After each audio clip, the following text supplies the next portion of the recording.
my name is Jim from All American Water, and what we're going to do today is show you what an airlock tank is. We had a customer saw some of our videos on YouTube, and the way I described the airlock tank, he figured out that's what he had, and he called us, and actually we're at his house. It's Jeremy here in Newark, Texas. And so he's taken the video for me, and we're going to use his system to show you what it really looks like. Now in the video I said typically when you have an airlock tank, you're going to get air in the lines in the house, and he said he experienced that. And then I said if you shake your tank, it's going to be light. So you can see that this tank is really light. That's because it's full of air. So a couple of things that you can do as a homeowner before you call us, or you may not even want to call us. You can take a 9/16" wrench and take the pressure gauge off. Now when I take this off, it's going to be really loud. And as I make the video, you're probably going to want to fast forward through this loud part, but just for the sake of not having to cut and paste, we're going to do it like that. The reason why it's airlocked is because the air volume control valve here doesn't work for whatever reason. This is what we're going to replace it with, and when the way it works is there's air in the tank, and air would go out this hole right here. Well, when the water comes up and touches this little lever, it plugs off the hole, and then the air is compressed from right here up to about there. So if you get more air in it than you need, and you've got 30 pounds of pressure on it, as this falls, air is going to escape through there so you don't get an airlock tank. And usually it's debris, iron, if you've got iron in your well, those are some things that will cause this problem. It also looks like it may have been leaking at one time and somebody screwed it in. If you screw those in too far, it won't let any air out, and that will be another problem that you'll have. So when I take this off, it's going to spew a lot of air. We're going to also leave the pump on because I might not be able to take this air volume control valve off with it as light as it is. I'm just going to put some water in there and use that for leverage. And fortunately on this pressure switch on this side there's a little handle that I can raise up, and it will disconnect the contacts when this gets some water in it, so I can have some leverage and I don't have to go over to the breaker panel and shut off the electricity. So plug your ears.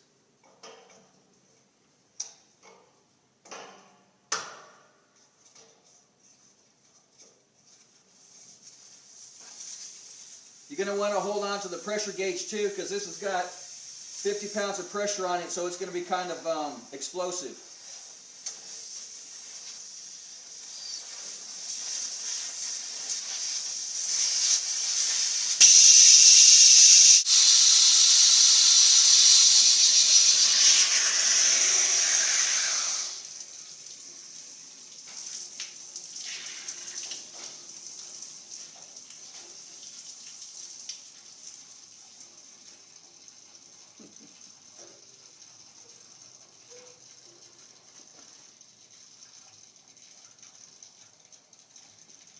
I can turn the breaker off if you need. Well, it didn't work. Alright, I'm going to step over and turn the breaker off. The little lever on the pressure switch didn't work, so now we're going to be faced with another issue. Should be in the big one. Down on the bottom.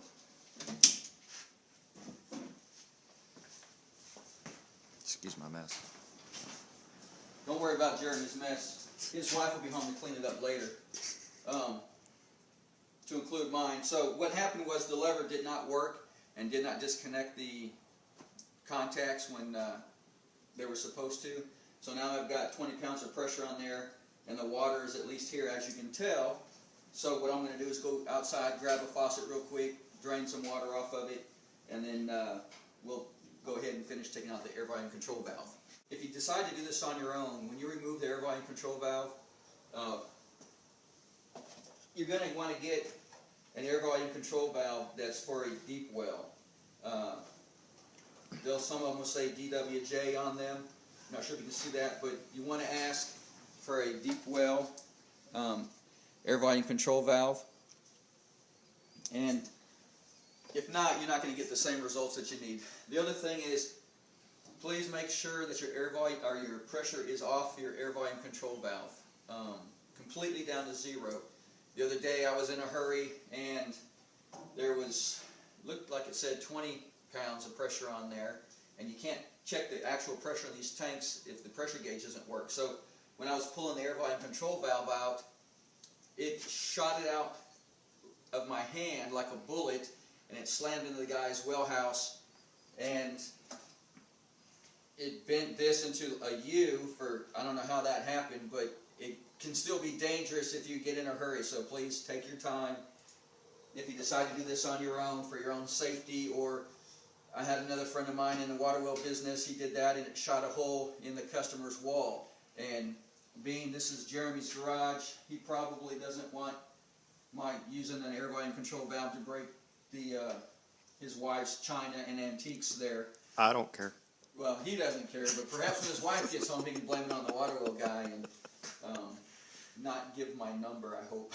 That's 3 square feet of my garage I'll get back. But as you can tell, it doesn't shake as easily. It might be a little deceiving on the video, but it is much heavier. And once again, the reason why I'm filling it halfway up is this is empty. And these get put in when they're brand new. Some guys won't lubricate them or put pipe dope on them, which helps lubricate them. Or they've been in there a long time and they're real hard to get out. So I may have to beat one pipe wrench to get this broken loose.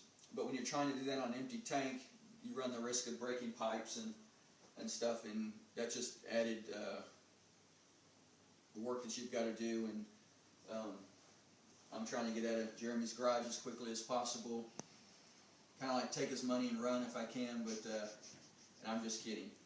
Those of you that have watched our videos, you can tell that we don't do business that way. Now you can see air bubbles coming out. That means that the water has gotten beyond here, hopefully, and so that's why we see the air there. So when I take this pressure gauge off, no more water's coming out of it.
Okay, the air's out, and as you can see, these aren't always that easy to take out.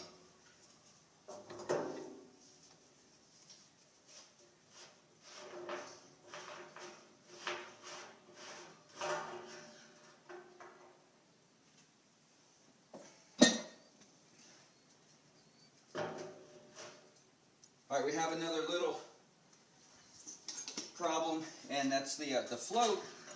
Sometimes the float will get smashed in there. Now, typically we want to yank that out real quick, but normally it may not hurt it. However, I had another business associate that pulled this out, left the float in there. Somehow the float got down to the bottom down here and got plugged in there. Water would go into the tank, no water would go out because that plug fit perfect in the hole there. So it was another circus act to get all that out. So just take your time, take some pliers, channel locks, or whatever you need to do to get it out. And it can be a wrestling match also.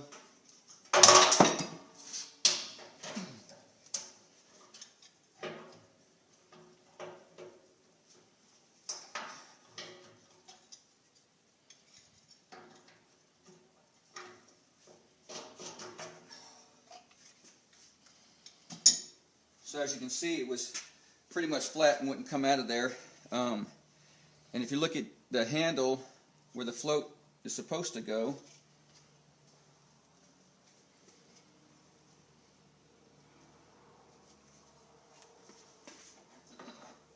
you see how this one works here. It moves real easy, where Jeremy's doesn't move at all. So that's why no air was able to escape, because it just got locked up in there with debris and whatnot. So we'll just put this back in there. You're going to want to put pipe dope on it. And I did that ahead of time.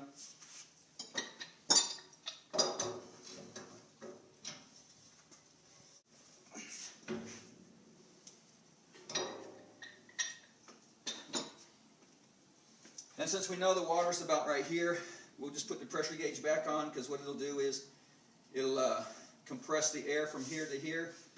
And a sign of a healthy tank is you'll feel a temperature difference. Right now it's February here in Texas, so it's a little chilly. The tank is cold, but where the water is, it's warm. And the water is about 68 degrees, so that tells you this is probably 55 degrees or so. So we'll just go ahead and put this in. And takes a 9/16 rinse once again.